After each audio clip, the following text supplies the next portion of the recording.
write the differential equation for the electric circuit shown in figure and hence find the transfer function E naught upon EI. This is asked in Anna University 2013.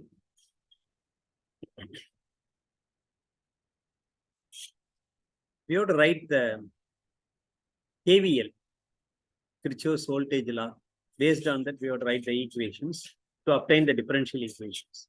Let us assume that current in the first loop is I1 and current in the second loop is I2. Now we have to write the KVL. So if you write KVL for the first loop, EI, there is, we are traveling from A, B, C, D, A. If we travel, there is a rise in potential, that's why plus EI. There is a fall in potential in R1, that's why minus R1 I1 minus, there is a fall in potential in L, that is equal to L di1 by dt minus, there is a fall in potential R2, that is R2. The current through this path is I1 minus I2, I1 minus I2. And there is a further drop in potential in C, that is equal to, that's why minus 1 by fall in potential, that's why minus 1 by C integral of I1 minus I2 dt. This is one differential equation.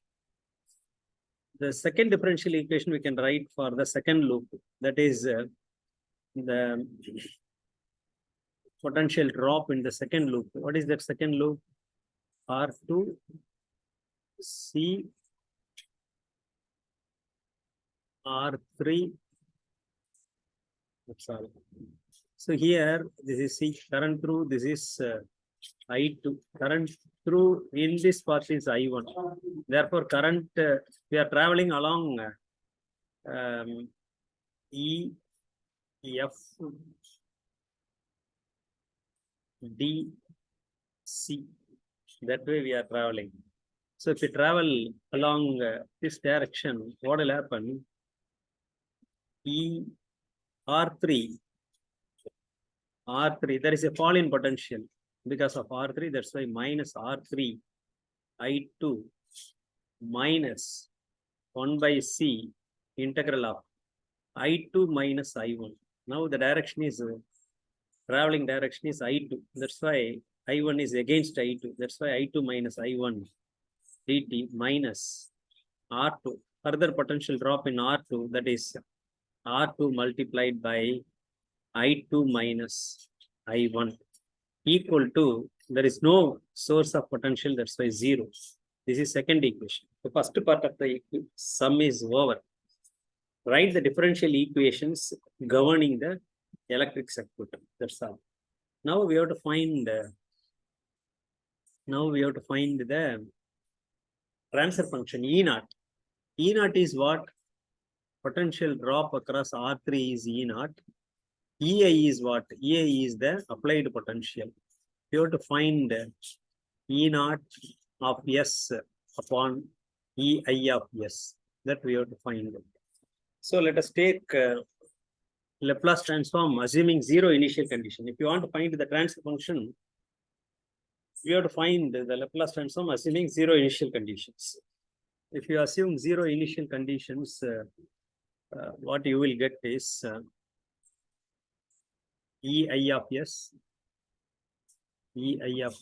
minus R1 I1 of S minus LS I1 of S minus R2 I1 of S minus I2 of S minus 1 by CS I2 of S minus I1 of S equal to 0. Here also we have to write equal to 0. This is the first differential equation. What is Kirchhoff's voltage law? Algebraic sum of potential drop and EMF equal to 0. Based on that, we wrote these two equations. So,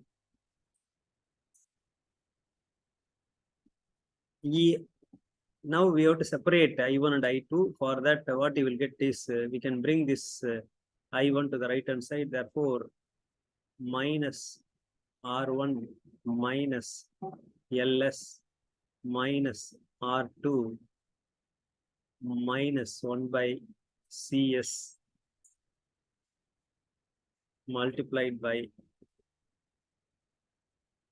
I1. This is I1 of S minus I2 of S. I1 of S. So we took all I1 together.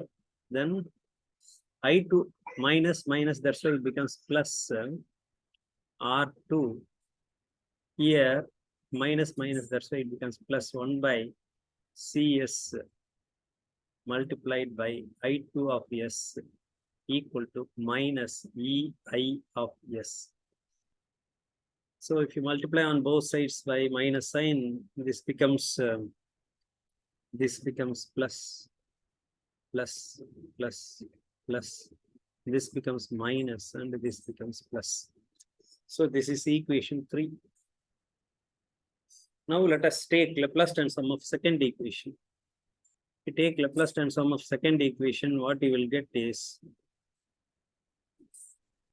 R3 I2 of S minus 1 by CS, assuming 0 initial conditions.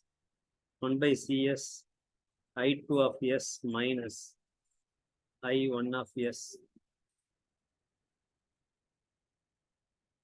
minus R2 I2 of S minus I1 of S equal to 0. This is Laplace transform of second equation. R2 plus 1 by CS multiplied by I1 of S minus R3 minus 1 by CS minus R2 multiplied by I2 of S equal to 0. If you put these together in matrix form, you will get R1 plus LS plus R2 plus 1 by CS and minus R2 plus 1 by CS multiplied by I1 of S, I2 of S equal to, first equation is equated to EI of S. Second equation is equated to 0. The second equation consists of minus R2 plus 1 by CS, and the equation consists of R2 plus R3 plus R2 plus R3 plus 1 by CS. So R2 plus R3 plus 1 by CS. From this, in this equation, E0 is nothing but product of I2 and R3. So if you find I2, we can find the transfer function. That is the idea.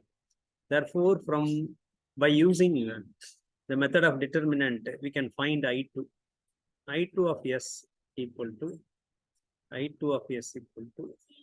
determinant of this R1 plus LS plus R2 plus 1 by CS R2 plus 1 by CS. Here, second column, we have to replace by this right hand side. That's why EI of S and 0 divided by this we have to write, that is determinant of R1 plus LS plus R2 plus 1 by CS and minus R2 plus 1 by CS minus R2 plus 1 by CS. Here R2 plus R3 plus 1 by CS. That is equal to I2.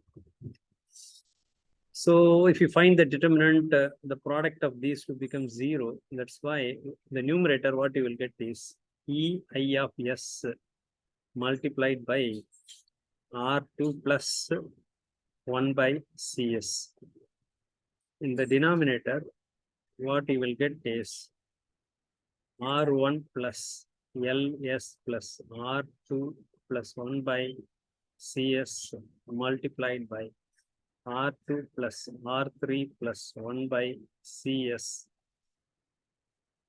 minus again minus, that's why minus